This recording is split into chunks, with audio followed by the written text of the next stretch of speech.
So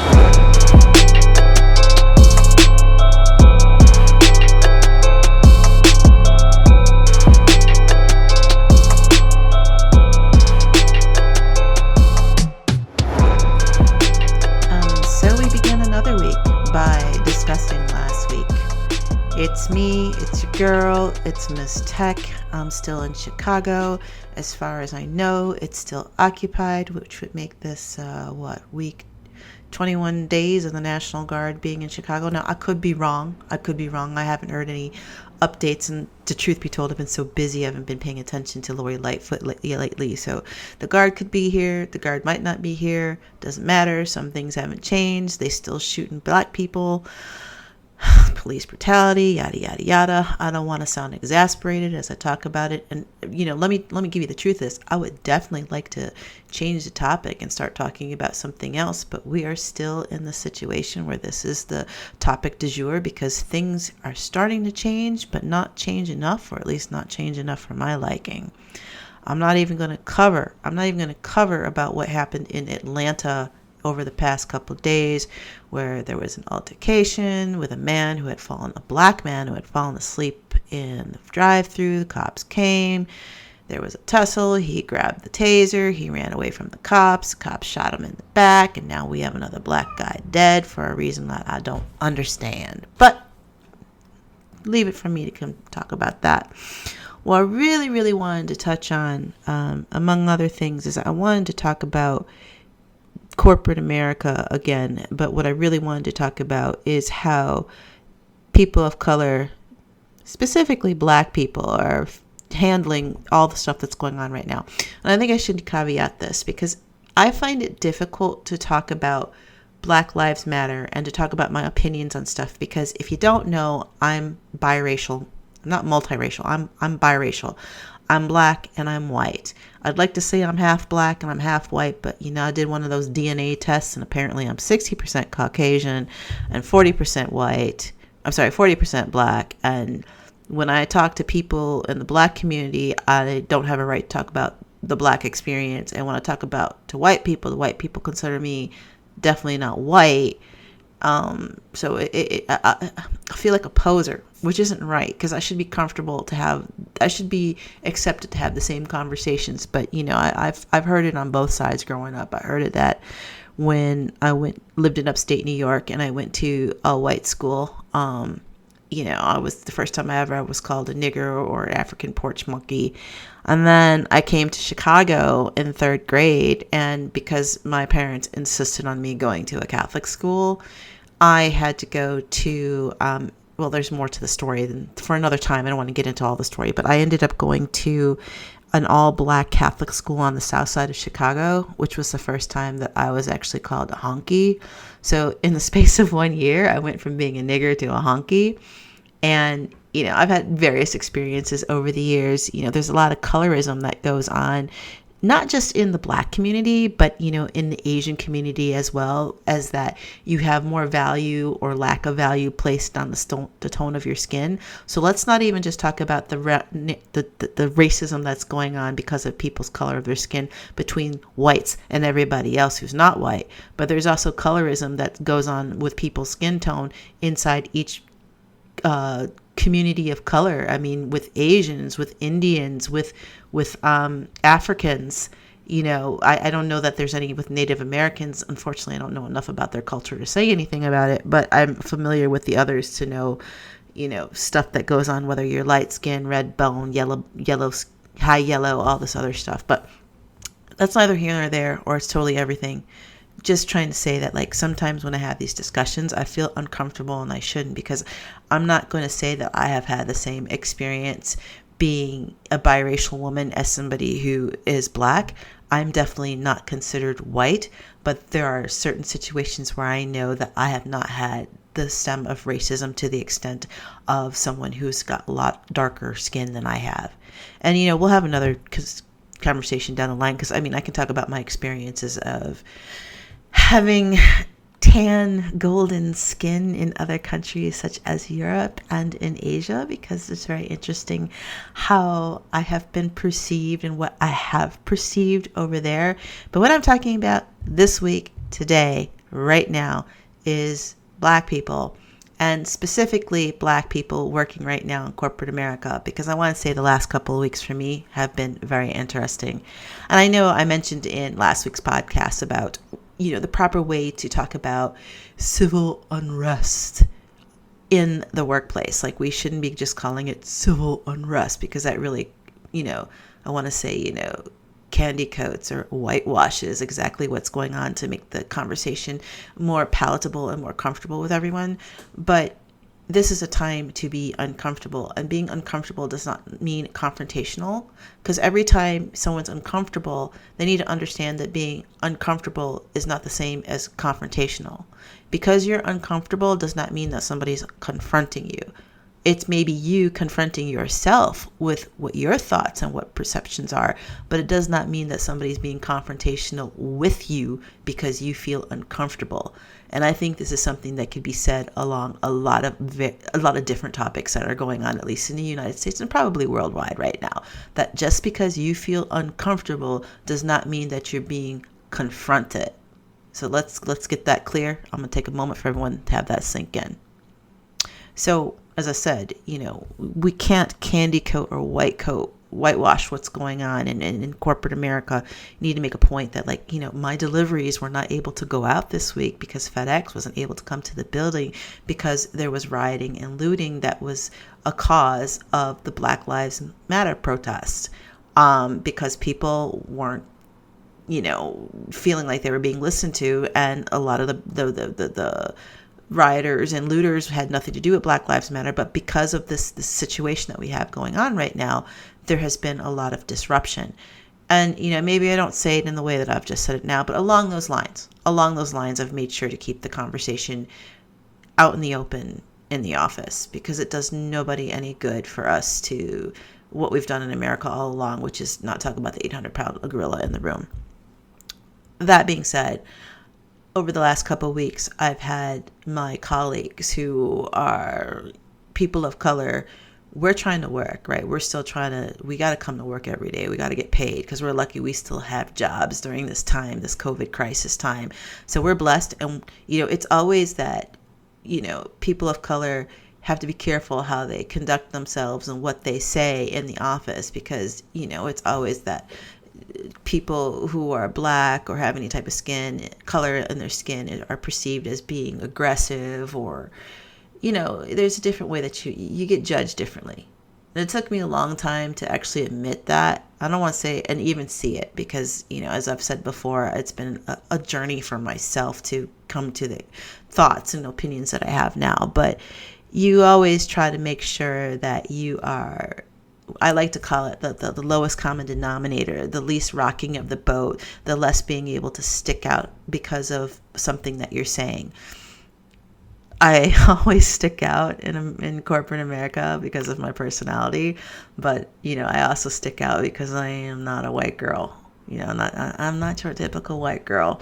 And there are certain stigmas that are attached to the color of my skin that I never wanted to admit, that I didn't realize until it was pointed out to me by a Black male colleague of mine about 3-4 years ago. And it was just like, wow, yeah, now that you put it that way, you're right. And maybe we can talk about that some other time. But what has happened over the past couple of weeks is that my Black colleagues, we're talking about work. We're trying to get through the day because we all need to get paid. But we're all carrying a heaviness right now, a sadness, a heaviness, an anger, I don't even know what else to call it, just an emotion that with everything that's going on, because it affects us. It does affect us. It is very personal to us because this is the reality that we live every day. And I know I mentioned it before about, a white colleague of mine saying that they were, kind of happy to see something other than COVID in the news, and that it was refreshing to see the Black Lives Matter protest taking the news. And, we won't go into what I said last week about how that was 100% privilege right there. But meanwhile, my white colleagues are saying stuff that's kind of, I'm trying to think of a diplomatic way to say this, out of touch. with the actual situation, because remember, we don't want to ever say anything for what it is, because we don't ever talk about the 800-pound gorilla sitting in the room, which is racism, which is, people of color not being treated exactly like their white counterparts. But meanwhile, there's a lot of mental anguish that is going on in the Black community right now. And they're still having to go to their jobs every day and still have to work within these walls, this perception, this attitude that they have to hold, that you can't get too upset about something. You can't voice your opinion in a way that's forceful and definitive in the same ways that maybe your white colleagues would be able to, because then you're seen as aggressive. And it's not even aggressiveness right now, because the sidebar conversations I've had is a lot of pain, a lot of hurt, a lot of sadness. I mean, I don't want to put anybody on notice here, but I mean, there's people who are struggling mentally right now.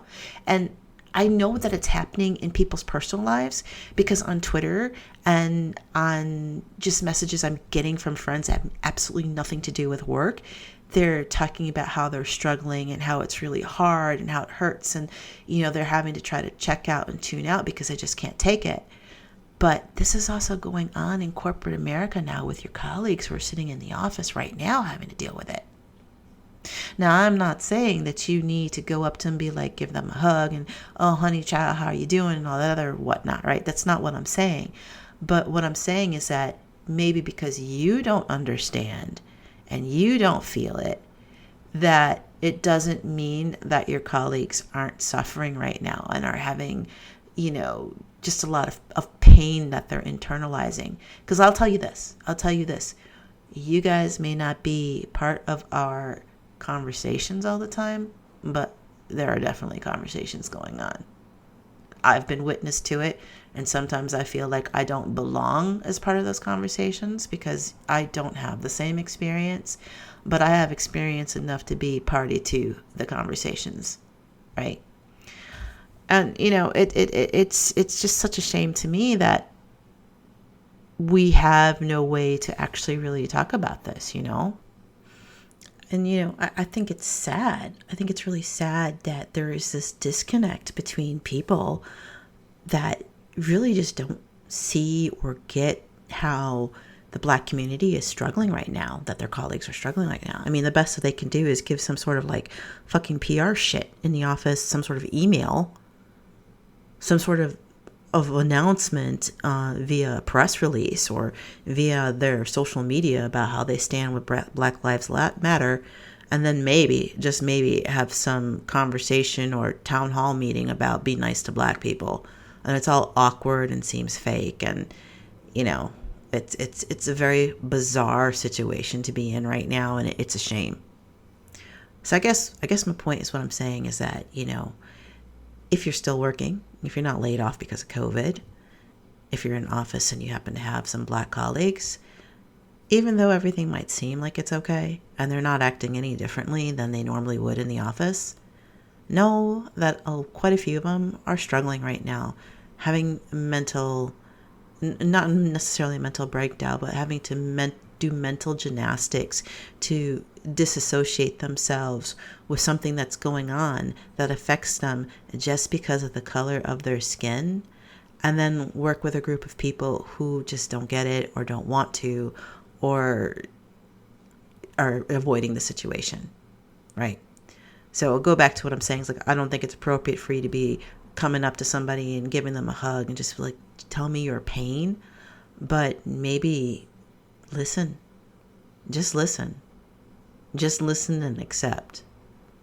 Which kind of leads me a little bit into another topic that has been kind of driving me crazy lately. And I know I've said it over and over that I'm paying a lot of attention to my acquaintances right now and the conversations that they're having, the things that they're saying on social media, the things that they're saying to me, namely my white friends.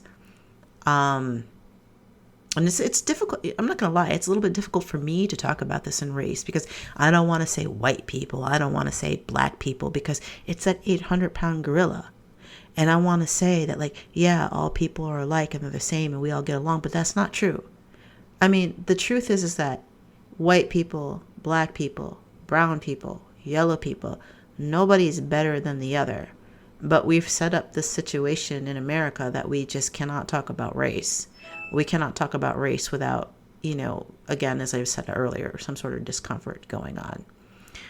But that being said, I'm also kind of like having a hard time to get my head around some of the questions that some of my white acquaintances are putting out there about going too far with taking down statues, statues of like Christopher Columbus or Confederate generals, and, outrage culture. And I know that if they're listening to this, they're going to take this personally, because this kind of happened yesterday. It's not personal, because they're not the only one that's doing it, but it's really tiring. It's really fucking tiring. Like, you keep saying that the black community doesn't feel like they need to sit there and explain to you, like, you should just be listening. And the fact that we have to keep explaining the shit to you is just like, it feels like it's almost like either willful ignorance or huge fear at a change of the status quo. And I mean, I'll relay this again, even though I had it all over in Twitter. And I apologize for the cat in the background. If there's a way I could get rid of her during these podcasts, I would. But she's a cat, so cats do what they want to do. But anyways, back to what I was saying.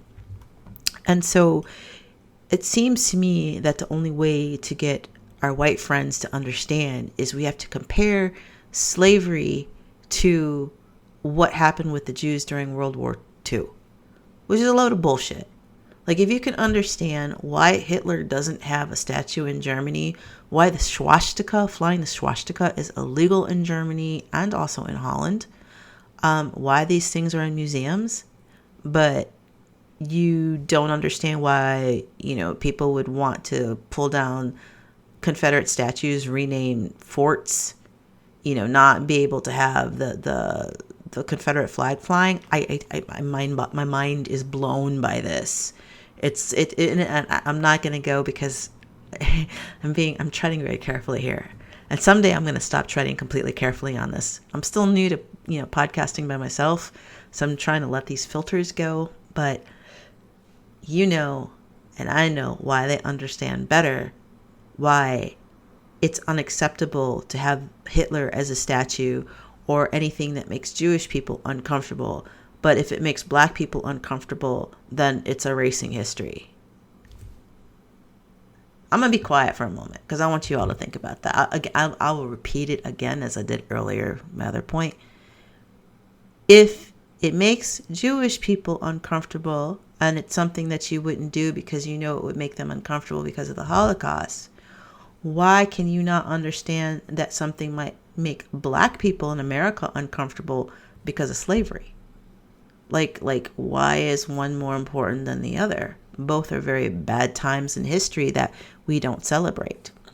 And another point, that was brought up was like, well, these people, these founding fathers who also had slaves, created the United States of America. And that's a good thing. All right. But, Hitler did wonders for the German economy after World War I. I mean, they were suffering in a massive recession with gigantic unemployment numbers because of the reparations that they had to pay after World War I. So Hitler came in because the Germans were hurting and got everybody employed, improved the economy. There was, wealth and health for all of the Germans, but it really sucked if you were a Jew or gay or Romani or something other than the Aryan ideal. It sucked. People died. That's no different than what happened in America during slavery times. People died. Women were raped, children killed, people working out in the hot sun for no pay, beaten, sold like cattle. You don't understand why black people might be upset about these statues and why we not probably, but need to and should get rid of these statues, put them in museums, change the names of those military installations. Like, why is this a fucking conversation? I don't fucking get it. And it's hard because I'm trying to come from a place of logic and intelligence. But I tell you, deep down inside, I'm looking at you like, what the fuck, man? What the actual fuck? But hey, if it helps you to understand it better by me comparing, it to the Holocaust, and, I don't know what that says about you, but there we have it. There we have it. You can't tell people, if you can't tell Jewish people to get over the Holocaust, how the fuck do you think it's okay for you to tell Black Americans to get over slavery? I mean, sure, they're not enslaved right now, but my God, with the things that are going on in the country right now, shit hasn't changed all that much. It just was shoved under the rug. It was shoved under the rug for the longest time. And now that 800-pound gorilla is stomping around and shitting on everything. And all of us are getting stained by it. All of us. So, yeah. These are not the topics that I want to make to be a weekly occurrence with me, but this is what's going on right now. These are the things that have come to my mind. This is the thing that's still going on, and I don't know how much longer it's going to go on. I know that I have told my friends, my colleagues, that I really think that we won't know what we're going to know until August. That we will still have disruptions. We'll still have protests. We'll definitely have protests, but we'll still have disruptions and protests until we see what we're going to see. And what I mean we see what we're going to see is, I think in August, the lunacy of our current administration is going to be, if it can even get more, will be more, because we're getting closer to the election at that point in time. And we already saw the clusterfuck, which was the primaries in Georgia, right? The clusterfuck. And that's just, a test run for what's going to happen in November, in my belief. I know Trump said recently, in the last couple of days, that if he's not elected, he will go quietly into the night and do something else. But we've already seen what this guy does. He's insane. He's insane. So I give it August, because August, the poll numbers are closer to what we're going to see. We're going to know what we know about who's going to get elected. We're going to know what we know about COVID and the economy. We knew that there was going to be a spike in cases after Memorial Day, when people were acting like a fool, all pissing in the same pool. But not only were they pissing in the same pool in the Ozarks, they were spreading COVID. They were spreading COVID with each other. So all the states that opened up are having spikes right now. Well, there's going to be the accusations of the spikes that happened after the Black Lives Matter. It's coming. And the economy, the stock market's been crazy. It's been way up. It's retracted some, but still a lot higher than it should be. But I think all the crows will come to roost in August. Because in August, we're going to see where we are when it comes with COVID infections. We're going to see if we have to shut things down again, which I don't think they will. I don't think they will shut things down again. I think the economy is going to be more important than people dying, because everybody can't get along and just stop for a moment and do the right thing. Bills have got to be paid, but nobody wants to do the right thing. Very few people want to do the right thing and say, everybody, let's just take a time out. Let's take a time out and get over this. It could be done, but I think we've seen that the human race doesn't want to really get along with each other. A lot of talk, but at the core of it, you've got the animals. I don't want to even use the term the animals. You've got the people. Oh God, what's the word I want? You got the vile people who are always trying to take advantage of the situation, and then the people who are so meek and mild, who want to get along with each other, but they just don't have the power to go against those wolves at the top who are kill or be killed, eat or don't eat. So I'm waiting for August. I don't know about you, but I'm waiting for August. Time will tell. Hopefully I'm still podcasting in August. Anyways, that's all I've got for you for now. Thanks for listening. If this is your first time, welcome. I will be uploading a new podcast every Sunday night. That's going to have topics from the week before, probably topical, mostly about what's going on, politics, pop culture. I know at one point in time I was known for my MMA takes. Right now I'm really not interested. At least I'm not interested in the UFC, so I doubt there'll be much of that. But you never know. I might get interested in it again. But right now, I'm just watching the social experiment that's America, that I don't know if it's crashing and burning, but it's certainly burning. Anyways, wherever you are, stay healthy, stay safe, and I hope that you're around next week. Take care. Bye.